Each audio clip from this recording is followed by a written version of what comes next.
జగన్ టూర్లో భద్రతాపరమైన చర్యలన్నింటినీ పక్కన పెట్టేసి చివరికి హెలీప్యాడ్ మీద కూడా వెళ్ళిపోయేటటువంటి పరిస్థితి సృష్టించి అదేమని అడిగితే వేల మంది పోలీసులు అక్కడ ఉన్నారన్నటువంటి ఒక కథ చెప్తూ ఉన్నటువంటి సిచ్యుయేషన్లో ప్రజల్లో విపరీతమైన చర్చ జరుగుతుంది. కాబట్టి దాని నుంచి అర్జెంటుగా అటెన్షన్ డైవర్ట్ చేయడం కోసం అని చెప్పేసి కొత్త కాన్సెప్టు ఏది బట్టలు ఉడతీయమన్నారు అన్నటువంటిది. అదే తరహా డైలాగులు ఇంతకుముందు తెలుగుదేశం నాయకులు స్వయంగా చంద్రబాబు గారు కూడా మాట్లాడినవి ఉన్నాయి.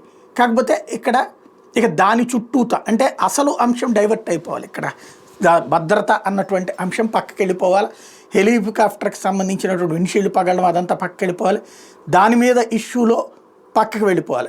ఇంకొకటి భవిష్యత్తులో జగన్ పర్యటనకి వెళ్ళాలంటే వణుకు పుట్టాలి. కాబట్టి తాజాగా రివర్స్ కేసులు పెట్టారు. ఎవరైతే అక్కడ హెలీప్యాడ్ దగ్గరికి వెళ్ళినటువంటి వాళ్ళ మీదన దీన్ని రాసే వార్త కూడా ఎలా ఉంటుందో చూడండి. వైకాపా అధినేత వైఎస్ జగన్ మంగళవారం శ్రీకాకుళం జిల్లా పర్యటన సందర్భంగా ఆ పార్టీ శ్రేణులు అరాచకం మీద పోలీసులు చర్యలకు ఉపక్రమించారు. అరాచకమని వీళ్ళు సర్టిఫికెట్ ఇచ్చేశారు.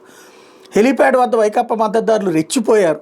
బ్యారికేడ్లు పోలీసులను తోసుకుంటూ హెలికాప్టర్ వద్దకు వెళ్ళి నానా హంగామా చేశారు. అడ్డుకోవడానికి ప్రయత్నించి పోలీసుల మీద దాడికి పాల్పడటంతో సిబ్బందిలో కొందరు గాయాలయ్యాయి. ఏఆర్ కానిస్టేబుల్ రంగారెడ్డి తీవ్ర అస్వస్థతకు గురయ్యారు. ఆయన అనంతపురం ప్రభుత్వ ఆసుపత్రికి తరలించి అత్యవసర చికిత్స అందించారు. బుధవారానికి ఆయన కొద్దిగా కోలుకున్నట్టు తెలుస్తోంది.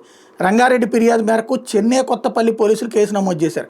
హెలీప్యాడ్ వద్ద గొడవ జరిగిన సమయంలో తీసిన వీడియో ఫుటేజీలను పరిశీలిస్తున్నారు. నిందితులను గుర్తించి త్వరలోనే అరెస్ట్ చేసే అవకాశం ఉన్నట్టు విశ్వసనీయంగా తెలుస్తోంది. అంటే రివర్స్లో కేసులు పెడతారనమాట. అది ఇక్కడ విషయం.